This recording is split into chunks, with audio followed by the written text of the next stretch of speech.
नमस्कार मित्रांनो, आज आपण आलेलो आहोत आपल्या रिसर्चिंग बागेमध्ये, ज्यामध्ये आपण ड्रॅगन फ्रूट लावलेला आहे.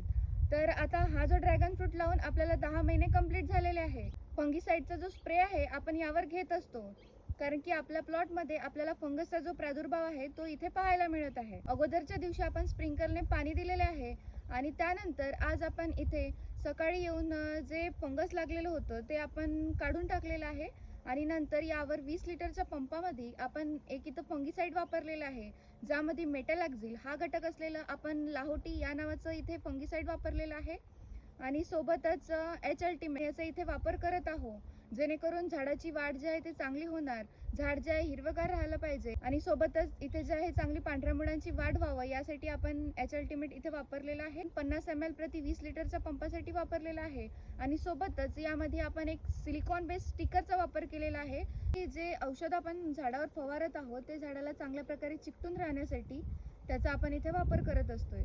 तर मित्रांनो, तुम्ही सुद्धा ही जी फवारणी आहे ड्रॅगन फ्रूटच्या प्लॉटवर करू शकताय आणि या प्रकारे आता जी आपण फवारणी करत आहोत याचे रिझल्ट कसे काय येणार हे मी तुम्हाला पुढील व्हिडिओमध्ये सांगण्याचा पूर्णतः प्रयत्न करणार.